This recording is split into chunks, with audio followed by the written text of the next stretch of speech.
There is an instruction at the centre of the British monarchy that was never codified in legislation, never debated in the House of Commons, and never inscribed in any official document bearing the royal seal. Yet by every standard that actually counts, it is the most consequential directive the institution has issued in living memory. Queen Elizabeth delivered it quietly, directly, and with a certainty that those closest to her described as absolute. Either you are fully committed to this family and this institution, or you are not part of it at all. There is no middle ground. She said that in January of 2020, now 6 years on, in the Southern Hemisphere, autumn of April 2026, Prince Harry and Meghan, the Duchess of Sussex, have just completed a 4-day sweep through Australia that people inside Buckingham Palace are calling the most brazen challenge to that directive they have ever witnessed.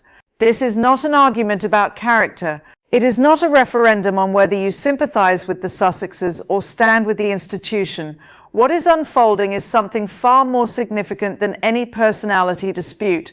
It is a collision between a dead queen's most precisely worded institutional boundary and the commercial machinery two people have spent 6 years constructing in direct defiance of it.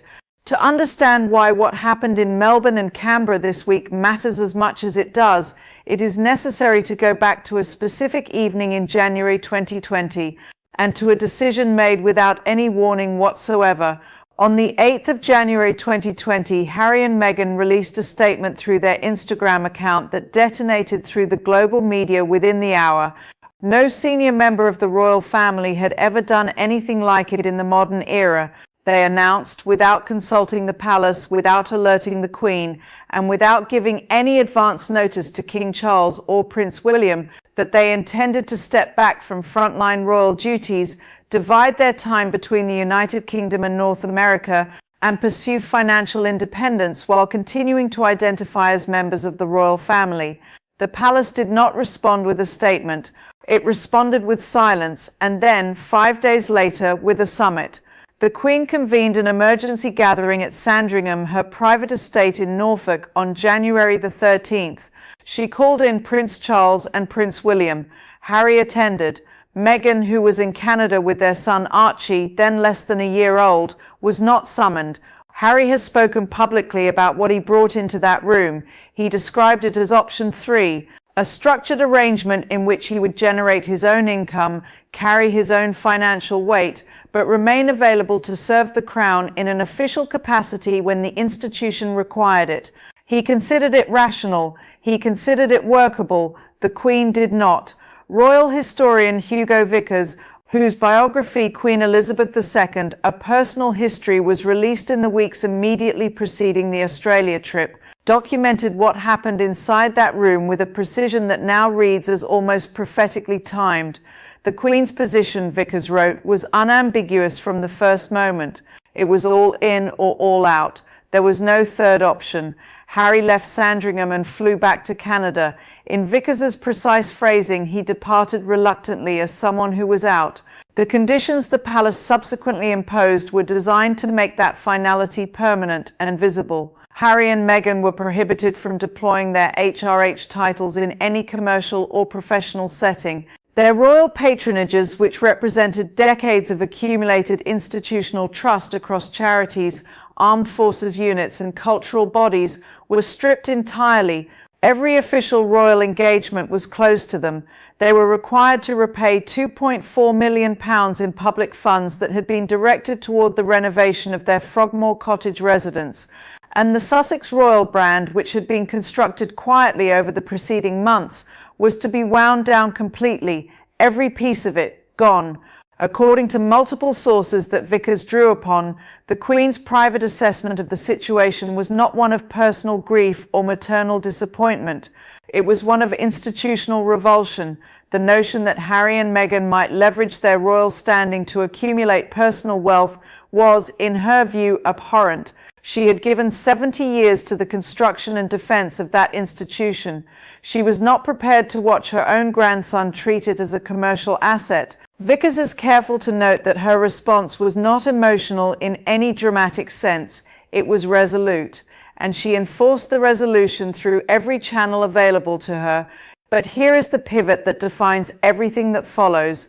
What the Queen locked into place in January 2020 and what Harry and Meghan have methodically built across the 6 years since are two entirely different architectures. And the 4 days they just spent in Australia are, in the assessment of insiders with knowledge of palace thinking, the most visible proof of that divergence that has yet been placed before the public.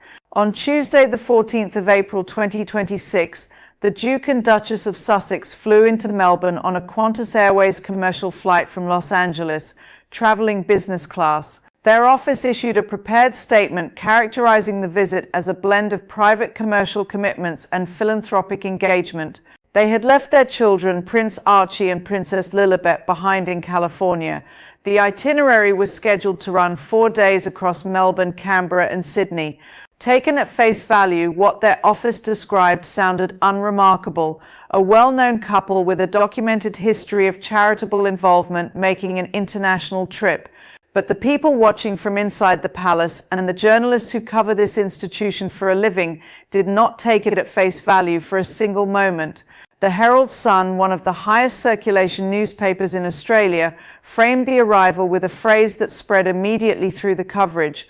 It called the trip a faux royal tour designed to shore up brand Sussex. That framing did not emerge after the trip concluded.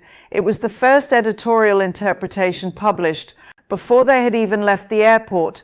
The reason that phrase landed with such force becomes clear the moment you examine where Harry and Meghan chose to go first. On the morning of their opening full day in the country, they did not attend a private meeting. They did not sit down with a business contact or take a briefing behind closed doors. They walked through the front entrance of the Royal Children's Hospital in Melbourne. As they moved through the foyer, they greeted dozens of people who had gathered to see them, shaking hands while onlookers captured the moment on their phones. Every visual and operational element of that appearance was structurally identical to an official royal visit. There was no distinction that a camera could detect. And yet Buckingham Palace issued no endorsement of the visit. King Charles released no statement. When reporters contacted the palace directly to ask for comment, the palace said nothing. The silence was the answer. Now consider what the Royal Children's Hospital actually represents within the history of this family. Queen Elizabeth II presided over the opening of the hospital's current building in 1963. Princess Diana and the then Prince Charles visited the institution during their Australian royal tour in 1985. The hospital carries specific, documented, multi-generational ties to the British Crown. By selecting it as their very first public destination on Australian soil, Harry and Meghan were not choosing a neutral venue. They were planting their flag in a location whose royal associations stretch back more than 6 decades, while their office simultaneously maintained that they were not conducting a royal tour. Kinsey Schofield, who hosts the media commentary program Kinsey Schofield Unfiltered, spoke to Fox News Digital and identified the contradiction directly. The palace, she said, is deeply uncomfortable with what she described as these rent-a-royal tours because they represent a deliberate disregard of the late Queen's explicit instruction that no halfway arrangement would be tolerated for the Sussexes. The precise model the Queen rejected at Sandringham in 2020, generating independent income while continuing to project the visual and moral authority of royal service, was being executed in real time on the opposite side of the planet. And as royal author Robert Hardman, who wrote The Windsor Legacy, told Page 6 before the trip began, the palace had no mechanism to prevent it. There was a preference, he acknowledged, that Harry and Meghan not make the trip, but preference was all the institution had. The authority to stop them did not exist. Control, that single word contains the entire architecture of this story. The Queen invested her final years trying to hold it. 4 years after her death, it is gone. As Tuesday moved forward, the schedule expanded in ways that made the underlying tension sharper with each hour. Meghan separated from Harry to visit Macaulay Community Services for Women, a Footscray facility providing support for homeless women and those escaping family violence. A source close to the visit told reporters that Meghan had made the selection herself, motivated, the insider said, by a desire to be witnessed doing something that carried genuine meaning. She distributed lunch to a resident, Images were captured and circulated. The coverage was substantial and warm. Harry, meanwhile, met Meghan later at the Australian National Veterans Arts Museum, where they sat alongside veterans and family members for a pottery session. Sources inside the room described Harry as at ease, moving from person to person with open gratitude. Meghan, the same sources said, was radiating energy. One background source gave reporters a line that crystallized the emotional temperature inside the Sussex operation. For them, this feels like a fresh start, like things are finally clicking into place. The source elaborated that Australia has always held a particular significance for them. They feel embraced here, recognized, safe. That is a significant word to attach to a country, and it carries a significance that becomes even heavier when placed alongside what sources consistently describe as the couple's emotional relationship with Britain. Wednesday was when the trip's true internal logic became impossible to ignore. It was the day royal insiders had in mind when they talk about what monetizing a title actually looks like in practice. Harry travelled to Canberra without Meghan.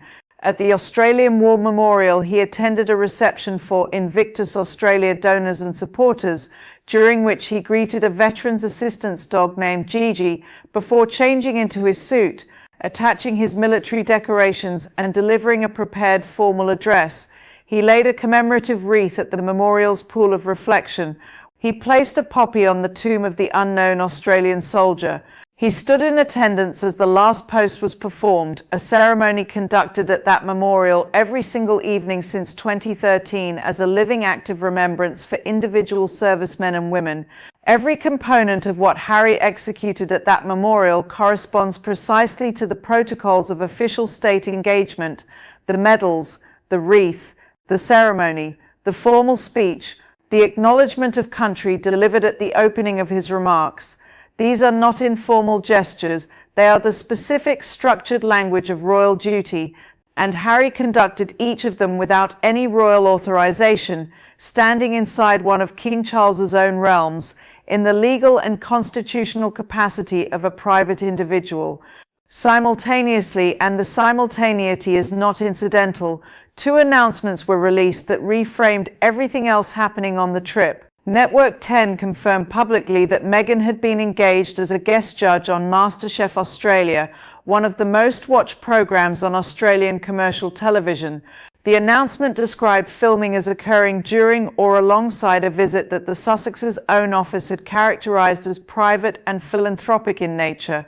The previous royal figure to appear on MasterChef Australia had been the then Prince Charles, who participated in the program in his official capacity as a working senior member of the royal family. The second announcement was that Meghan had entered a formal commercial relationship with One-Off, an artificial intelligence-powered fashion discovery platform.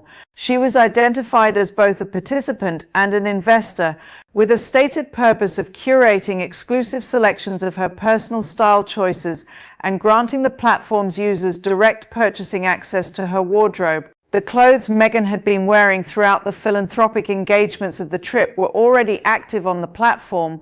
They had price tags attached. The commercial infrastructure was already running while the charitable imagery was still being generated.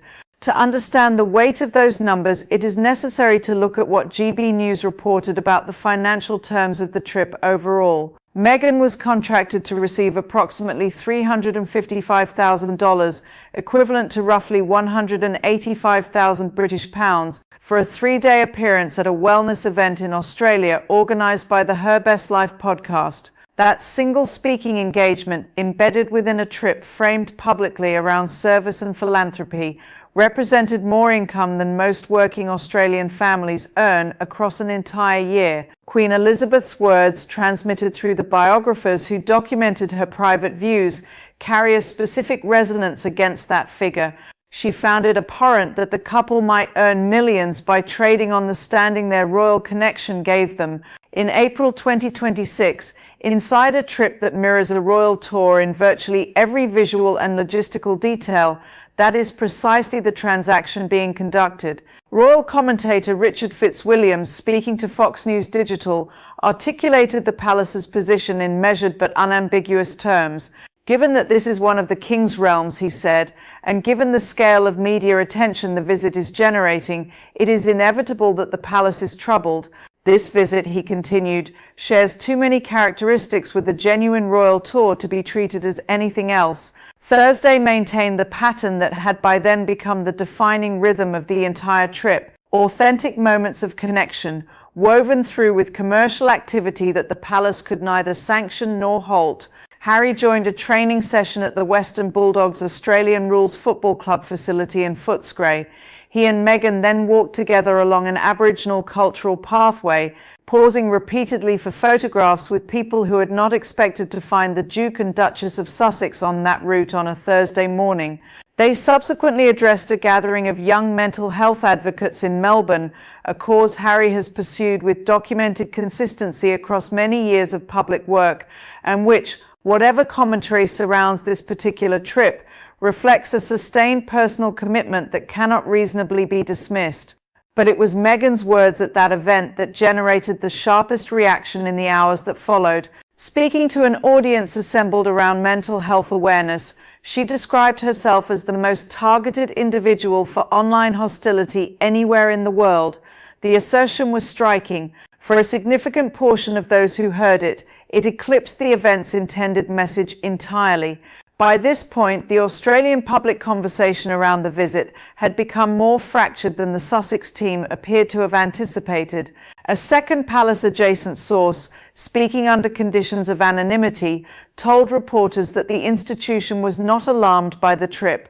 If anything, the source said, they view it as slightly disorganized, like something being managed by people who are still figuring out what they are doing. A separate insider, also speaking without attribution, characterized the overall operation as something assembled quickly, more brand exercise than structured mission. That tension, the appearance of service wrapped around the engine of commerce, is not an accident of this particular trip. It is the defining characteristic of the Sussex public model since 2020, and it has never been displayed more openly than it was during these 4 days in Australia. Step back from the individual engagements for a moment, because what is at stake here extends well beyond any single itinerary. When Queen Elizabeth handed down her ruling at Sandringham in January 2020, she was not arbitrating a disagreement between relatives. She was enforcing a constitutional doctrine the monarchy had spent centuries establishing. The doctrine holds that the authority attached to the royal name, the public trust it generates, and the institutional weight it carries is not a private inheritance. It belongs to the Crown as an entity. It is conferred on individuals temporarily in the manner of a trust, not a possession. It cannot be detached from that trust and redirected toward private commercial accumulation without causing structural damage to the institution that created its value in the first place. The Queen grasped, with the acuity of someone who had navigated that institution for 7 decades, that any arrangement permitting a royal figure to simultaneously project the moral authority of royal service and sell access to that same authority to commercial partners would eventually hollow the institution from within. Serving the Crown and commodifying the Crown are not compatible activities. That is what she meant when she said there was no halfway house. It was not a punishment imposed on 2 people. It was a structural boundary drawn around an institution. Harry and Meghan have consistently and publicly rejected the characterization of what they do as commodification. During the Australia trip, their office released a statement directly contesting the brand tour framing that had attached itself to the visit almost immediately upon their arrival. The work, the statement read, is grounded in the Duke and Duchess's long-standing commitments, with a deliberate focus on organizations that are generating measurable, documented results.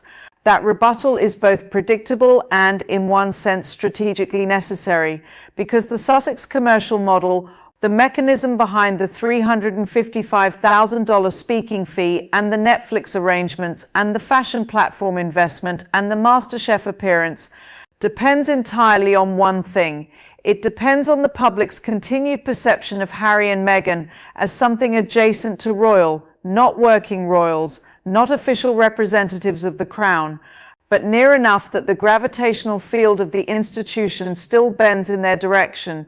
near enough that their presence at a hospital carries the weight of a royal visit, near enough that wearing a suit with military medals at a war memorial reads as official ceremony, near enough that a television network calculates their guest appearance as worth more than that of any other private individual in Australia. The Queen spent 6 decades understanding exactly how that gravitational field works. She identified the arrangement they are now running, named it, and refused it at Sandringham on the 13th of January 2020. She demanded all or nothing because she recognized that the halfway position was not a stable compromise. It was a mechanism for continuously extracting institutional value for private benefit while allowing the institution to carry the associative cost. 4 years after her death, during the early consolidation of her son's reign, and in full view of Australian and international media, Harry and Meghan are the living demonstration that her analysis was correct. The arrangement she rejected is operational. It is generating revenue. The couple carry no palace mandate. They hold no official brief. They represent no crown interest, and they conduct all of it under the names the Duke and Duchess of Sussex, titles that derive their entire commercial and cultural value from the institution that granted them and that they have not been stripped of, titles that are worth nothing absent that institution and worth everything because of it. The final accounting of this trip will not be written by a commentator or a palace spokesperson or a member of the Sussex communications team. It will be written by the observable facts of what happened at the Australian War Memorial in Canberra on the evening of the 15th of April 2026. Harry stood before that memorial in the last light of an Australian autumn. He wore his military decorations. He laid a poppy on the tomb of the unknown soldier. He watched as the last post was sounded into the quiet. The veterans in that space were genuinely affected. They approached him with gratitude. They brought him their assistance animals and their personal histories and their work. And Harry, by every account from everyone in that room, was fully present. The moment was real. It also cost something. It cost Queen Elizabeth the certainty that her most explicit institutional directive would hold. It cost the Crown the coherence of its own governing rules. It cost two brothers whatever remained of the ease they once shared in service of the same institution. And in the same breath, it produced a $355,000 appearance fee, a stake in a commercial fashion platform, a film television engagement on a national network, and a global press cycle whose brand value, calculated in exposure and reach, runs into the millions. Whether that exchange represents something worth making depends entirely on whose interests you are assessing. The Queen never hesitated over that question. Her answer was delivered in the same words, in the same tone, in every private conversation where the subject arose. Either you are in or you are out. There is no halfway arrangement. In April of 2026, Harry and Meghan are not in. They are not out. They are somewhere the Queen said could not exist, and they are constructing it, stone by deliberate stone, in the full and unrelenting light of the Australian sun.